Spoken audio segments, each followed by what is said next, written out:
¿Alguna vez te has puesto a pensar cuántas ideas se han descartado nomás porque no salieron de la boca correcta? ¿Cuántas voces fueron ignoradas por no traer toga, cátedra o un título con sello oficial? Wallace D. Wattles fue una de esas voces, un nombre que la mayoría nunca ha escuchado, pero que ha influido a millones sin que siquiera lo sepan. Y es que su obra más grande, La ciencia de hacerse rico, se volvió como una semillita silenciosa, germinando en los libros de autoayuda modernos, en las charlas motivacionales, en los videos virales que hablan de visualización, prosperidad, gratitud. Todo eso viene directo de la fuente de Wattles, pero nadie recuerda su nombre. Y eso dice mucho sobre cómo tratamos ciertas ideas, sobre todo las que se atreven a tocar la palabra riqueza con respeto y no con culpa. Wattles no formaba parte de la élite intelectual de su época.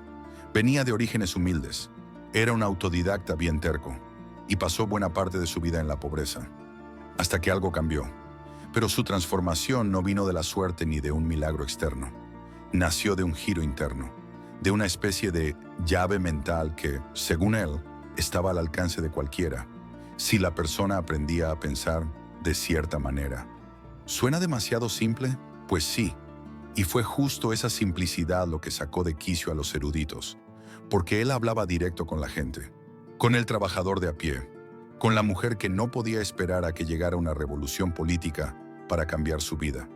Enseñaba un método práctico, casi espiritual, para crear abundancia, empezando desde el pensamiento. Pero hay un detalle curioso en todo esto.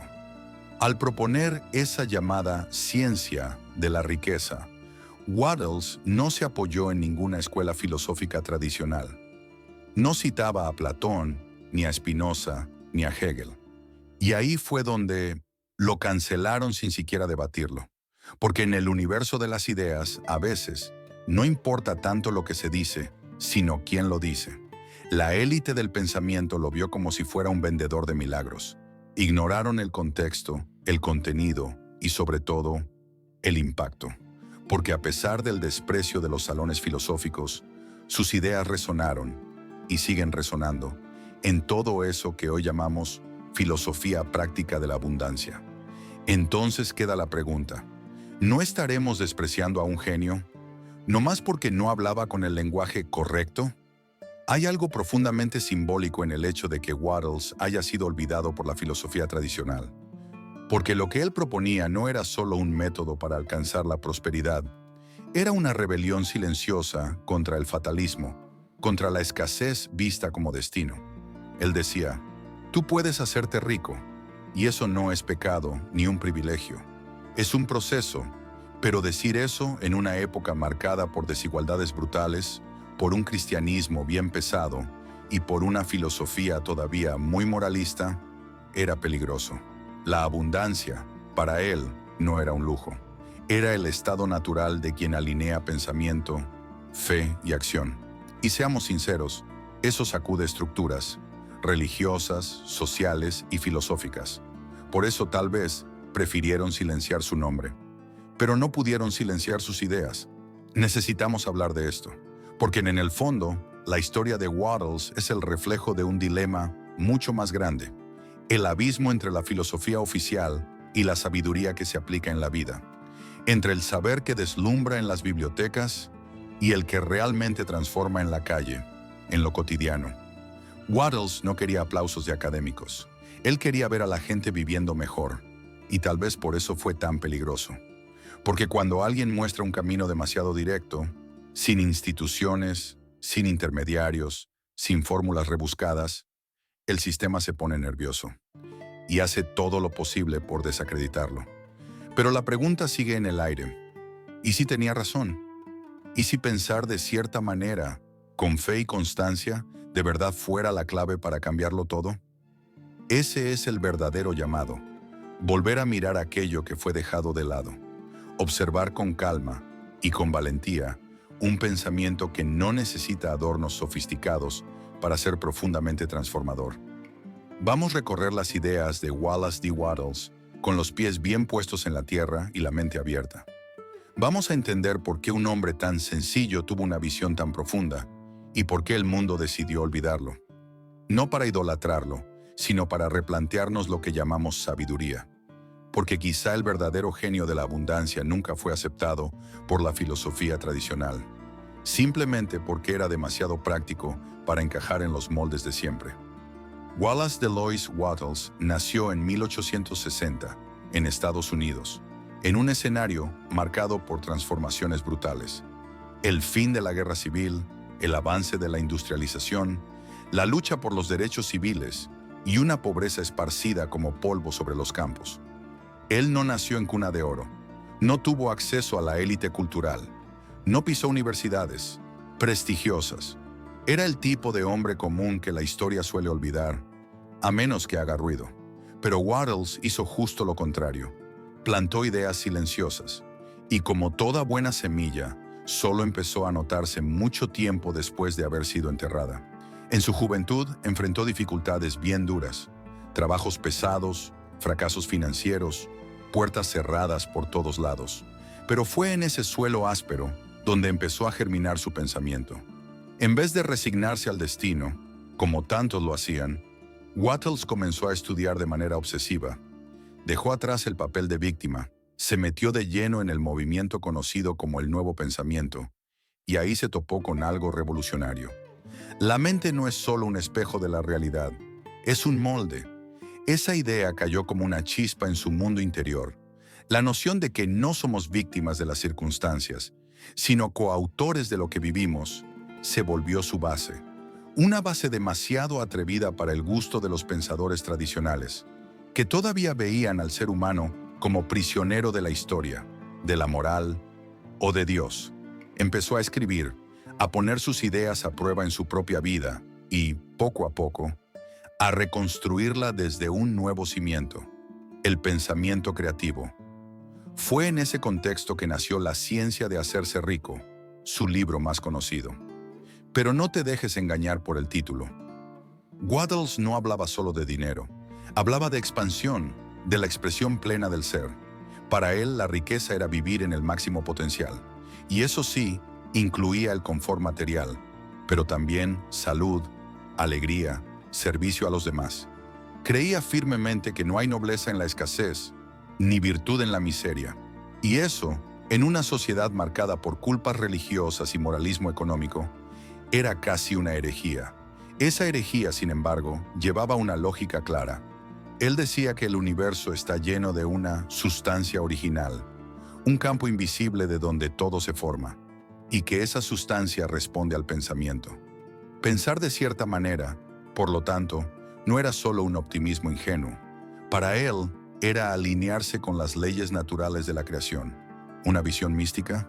Tal vez, pero profundamente práctica. Enseñaba que cualquier persona, cualquiera, podría prosperar si aprendía a imaginar con claridad, a sentir con convicción y a actuar con consistencia, sin atajos, sin fórmulas mágicas, solo con disciplina interior. Pero, ¿quién estaba dispuesto a escuchar? La élite intelectual, no. Para muchos filósofos de la época, Wattles era solo otro entusiasta, un hombre con ideas bonitas, pero sin rigor, sin método, sin aparato teórico. Y tal vez por eso nunca fue tomado en serio. Pero la ironía es amarga.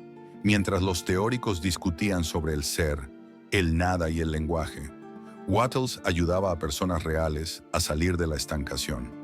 Ofrecía un mapa, simple, directo, accesible.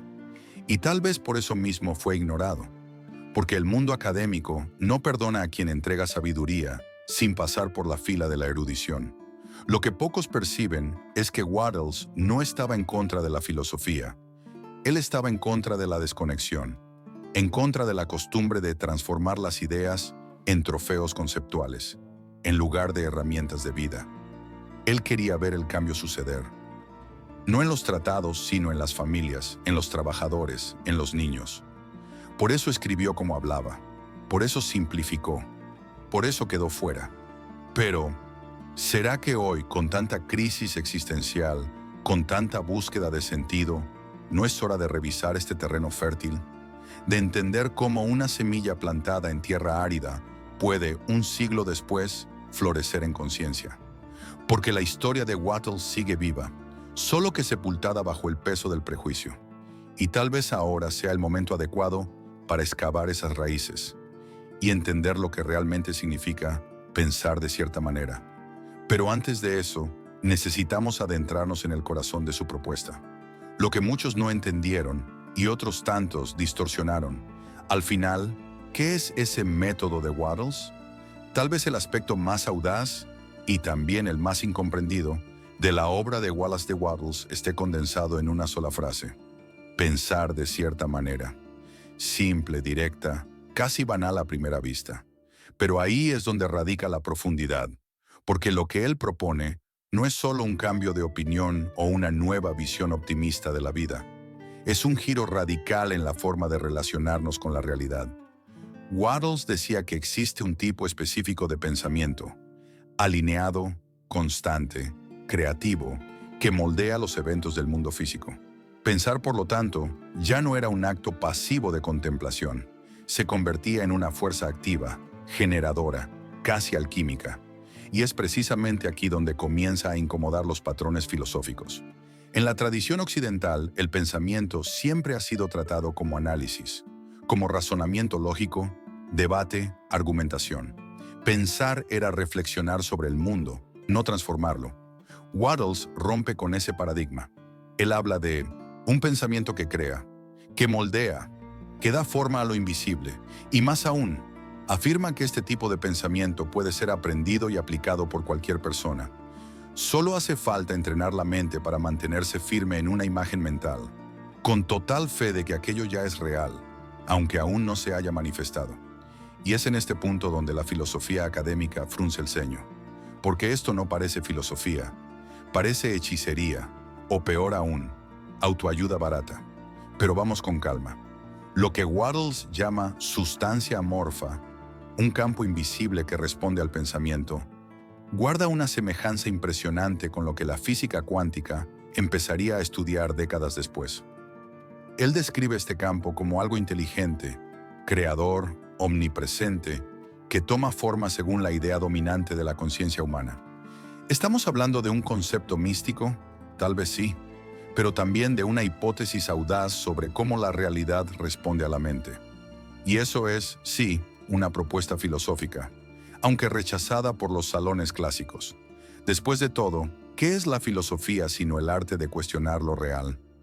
El método de Wattles se basa en 3 pilares: pensamiento creativo, fe continua y acción eficiente.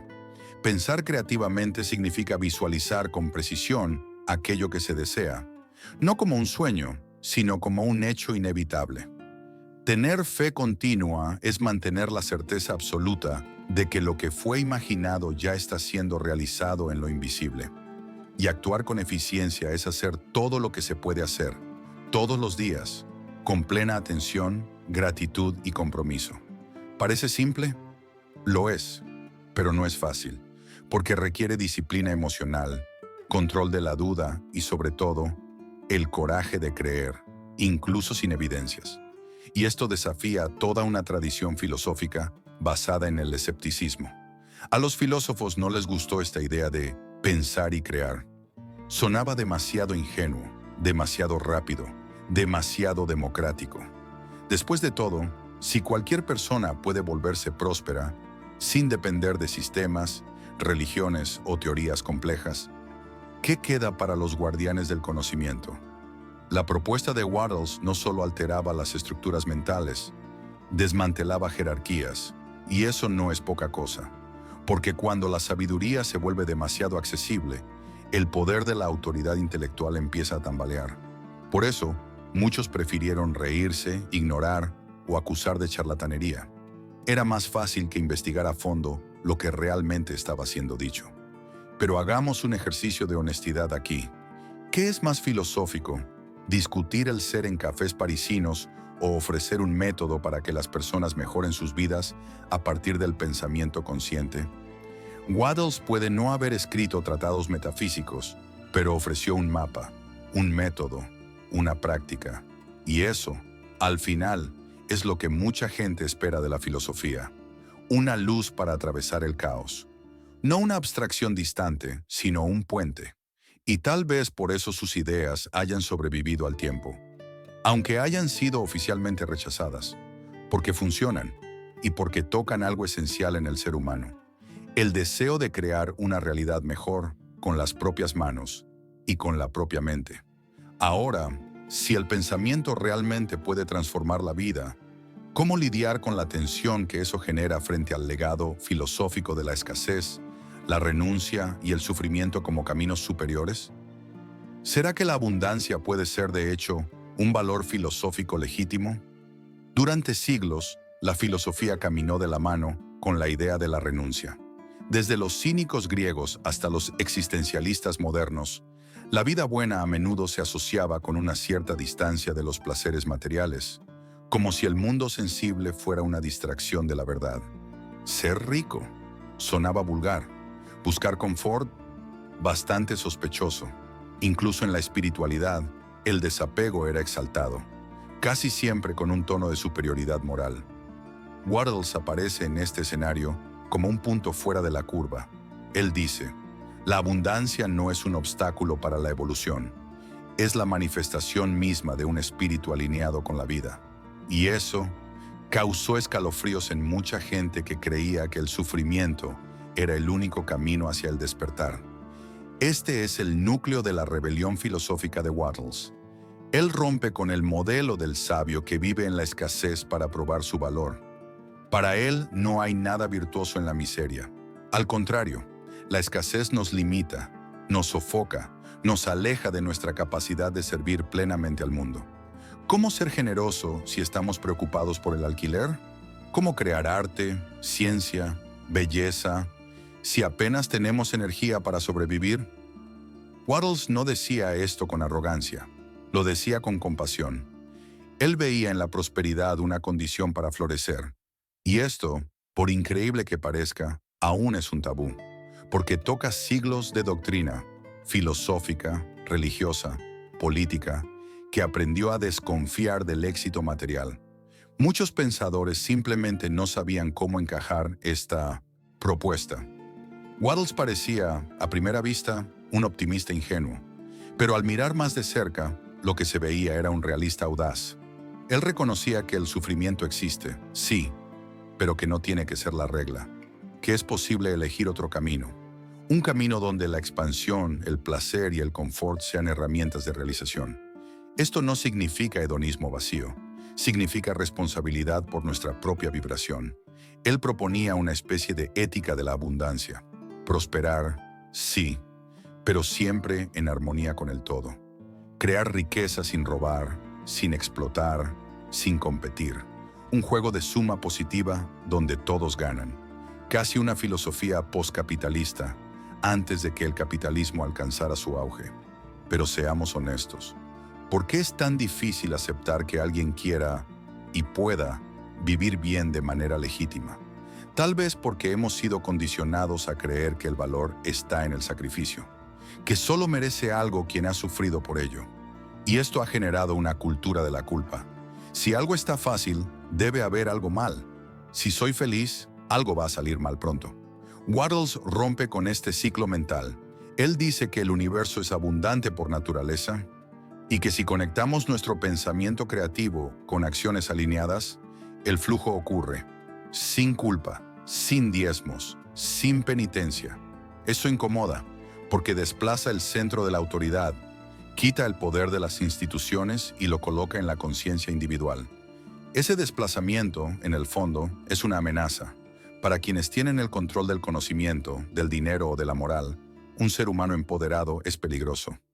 Wattles era ese peligro suave, un hombre que decía: tú puedes, y lo decía mirando a los ojos del lector, sin necesidad de citar a Kant, Marx o San Agustín, solo con la convicción de quien vivió en carne propia lo que enseñaba. Su filosofía era una convocatoria a la autorresponsabilidad, a la fe práctica, a la acción honesta. Y sí, a la abundancia, como resultado natural de una mente alineada. No como un premio, sino como una expresión. Claro, eso desafía el viejo modelo del pensador encerrado, pobre, desilusionado, que solo otorga autoridad al sufrimiento. Pero, ¿y si durante siglos hemos entendido todo al revés? ¿Y si la elevación no está en la renuncia, sino en la realización? ¿Y si el verdadero desafío es permitirnos florecer en un mundo que nos enseñó a encogernos? Y más, si Wattles tenía razón, ¿qué más estamos negando solo porque suena demasiado simple?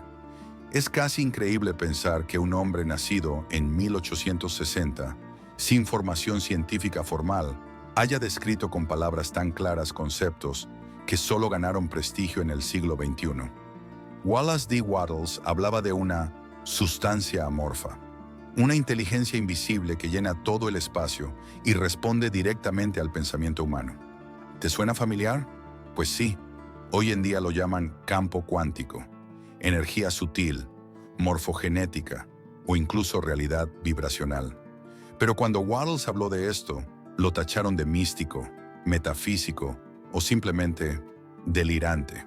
Sin embargo, ahora, un siglo después, sus conceptos están más vivos que nunca y mucho más populares de lo que los académicos querrían admitir. La idea de que el pensamiento influye en la materia parece absurda a primera vista, pero ya no es tan extraña. Investigaciones en la física moderna, especialmente en la cuántica, señalan que el observador sí interfiere en el resultado de ciertos experimentos.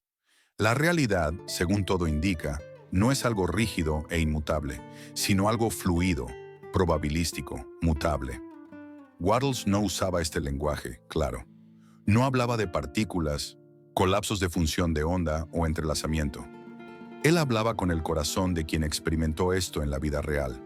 Decía, lo que piensas con fe y persistencia comanda la materia.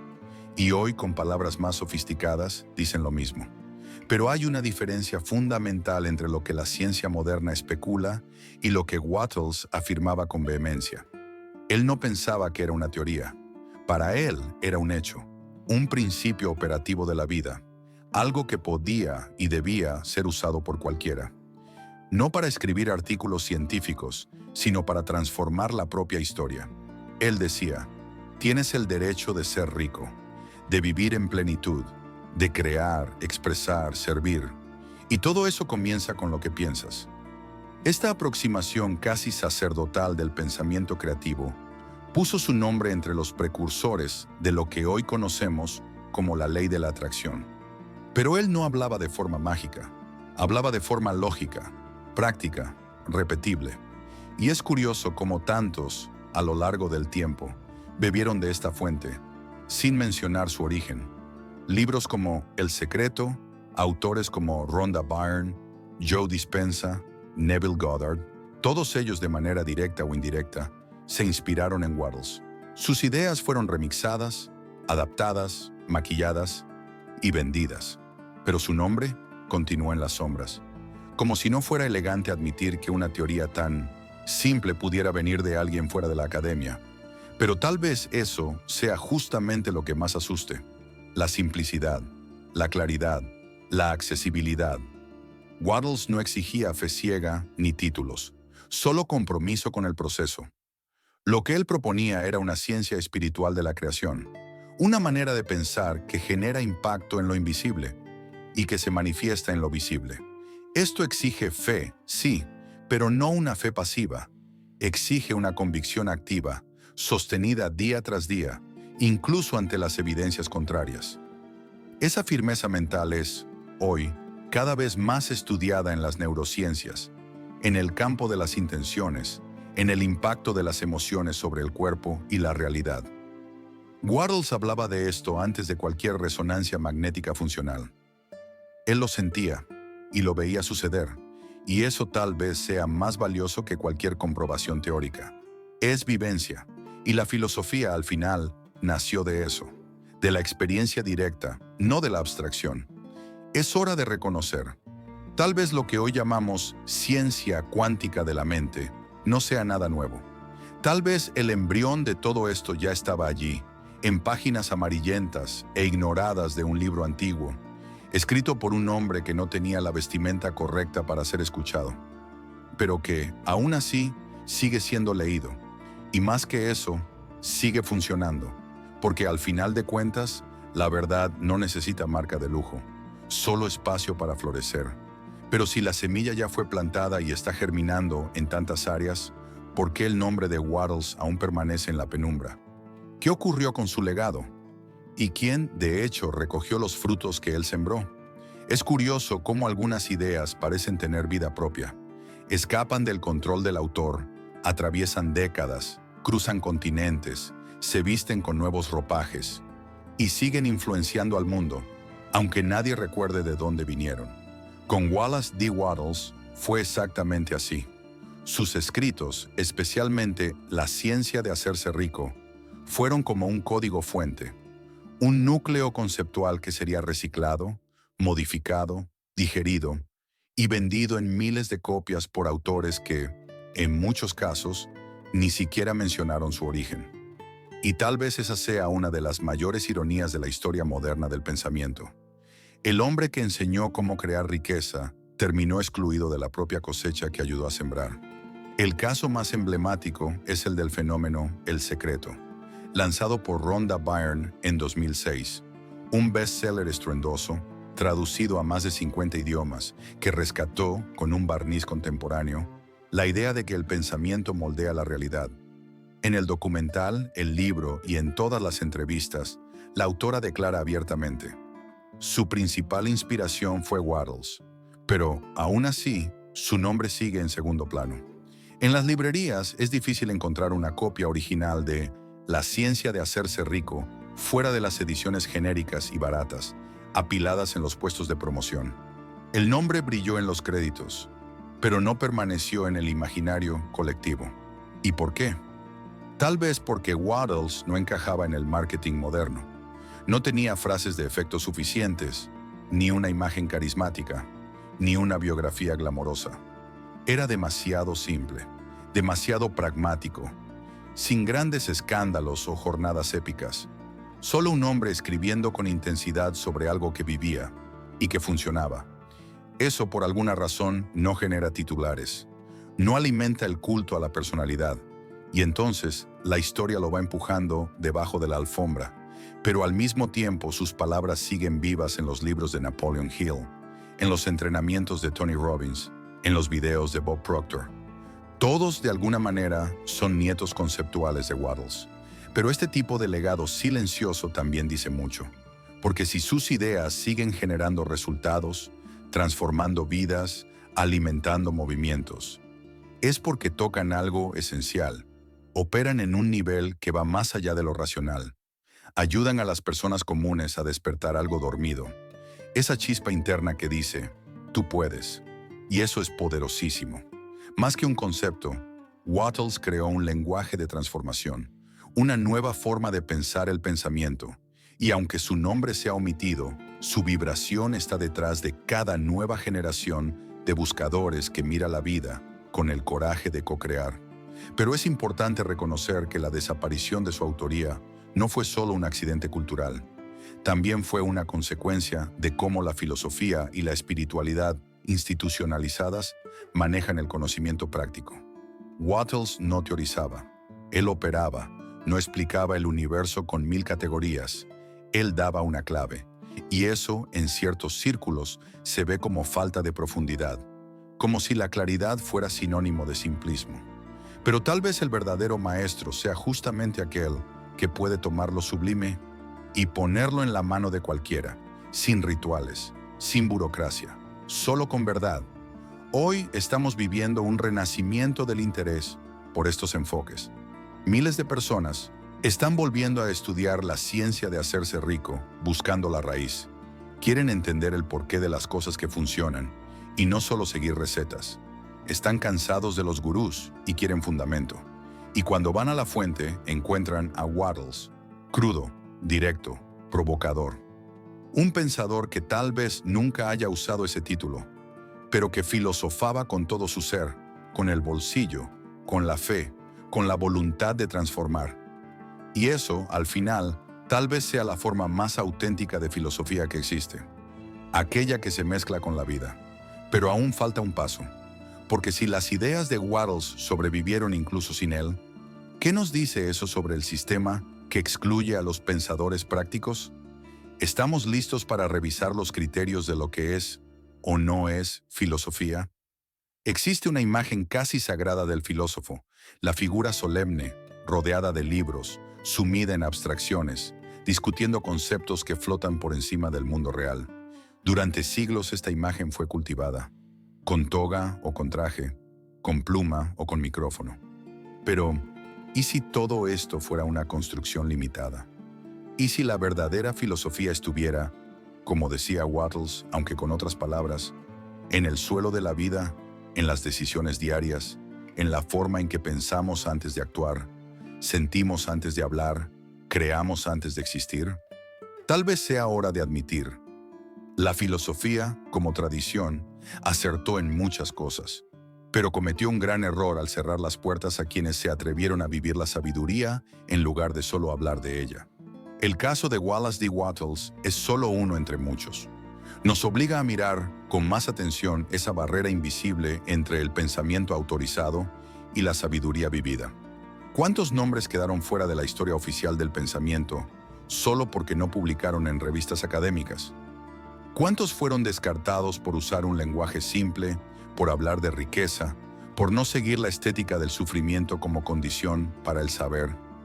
Wattles enseñaba cómo co-crear una vida próspera, y no solo cómo interpretarla. Esto, en muchos círculos, fue visto como no filosófico.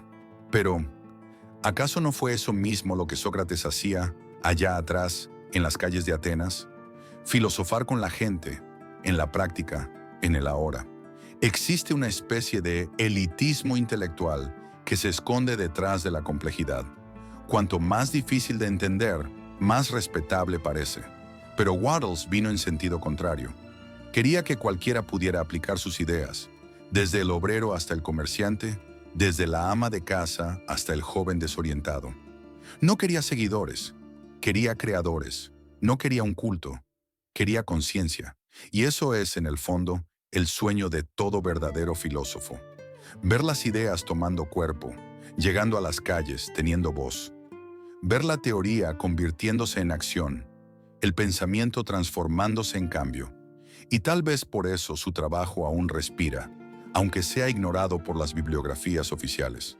Porque donde hay resultados, hay verdad. Y la filosofía, si quiere seguir viva, necesita reconocer esto. Pero esta revisión de paradigmas no es cómoda. Exige humildad, exige que los guardianes del saber admitan que tal vez han ignorado a los maestros porque esperaban otras vestimentas, otras etiquetas, otro tipo de lenguaje. Y exige principalmente que nosotros, como sociedad, aprendamos a mirar la sabiduría con ojos más libres. Porque a veces la verdad no viene de quien habla de manera más elegante, sino de quien vive con más verdad. Y Wattles, con todas sus limitaciones, hizo exactamente eso. Vivió lo que enseñó, y enseñó lo que experimentó, sin distanciamiento, sin pose, solo con presencia. Lo más bonito y más desconcertante es que su propuesta no depende de creencias, depende de práctica. Él decía, haz, siente, piensa con claridad, actúa con fe y observa. No es una promesa mágica, es una invitación a la responsabilidad creativa, un llamado a dejar el rol de víctima y asumir el papel de co-creador. Eso por sí mismo ya es un acto filosófico profundo. Es un reposicionamiento del ser en el mundo. Y tal vez sea justamente eso lo que tanto incomoda. La filosofía tradicional siempre se ha centrado en el porqué de las cosas, mientras Wattles enseñaba el cómo cambiar las cosas. Tal vez sea hora de unir estas dos frentes, de traer el saber cerca de la acción, de construir una filosofía que no sea solo contemplativa, sino también constructiva, que no niegue la materia ni ridiculice el éxito. Una filosofía que celebre el florecimiento humano en todas sus formas, inclusive en la abundancia. Porque al final, pensar también es un acto creador, y negarlo es negar el propio poder que habita en nosotros. Pero la pregunta final sigue resonando. ¿Y si Wallace D. Wattles fuera, en realidad, uno de los filósofos más valientes de su tiempo, justamente por haber rechazado los moldes tradicionales? ¿Está la filosofía lista para aceptar a un genio que enseñaba al pueblo a prosperar? Y entonces, después de todo esto, ¿qué queda? Tal vez una incomodidad, tal vez una nueva mirada, tal vez la sospecha de que hemos estado, por mucho tiempo, esperando que la sabiduría venga vestida con traje, con palabras complicadas, validada por comisiones y sellos de autenticidad. Pero la vida tiene otros criterios. Reconoce la verdad no por la forma, sino por el fruto. Y en ese sentido, Wallace D. Wattles puede haber sido uno de los filósofos más efectivos del último siglo, incluso sin haber sido aceptado como tal. Nos enseñó con una simplicidad desconcertante que el pensamiento es una herramienta sagrada, que la mente no sirve solo para analizar el mundo, sino para moldearlo, que la fe no es un adorno religioso, sino una fuerza operativa, que la riqueza no es pecado, ni suerte, ni herencia, sino consecuencia de un alineamiento entre idea, emoción y acción.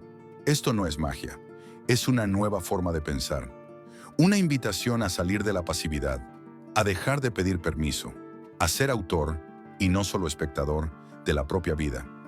La filosofía tradicional aún resiste este tipo de enfoque, pero tal vez necesite, con todo cariño y humildad, bajar un poco del trono, mirar a su alrededor, escuchar a quienes están en la base, a quienes viven el caos, a quienes no tienen tiempo para discutir ontología, pero necesitan urgentemente transformar su propia realidad.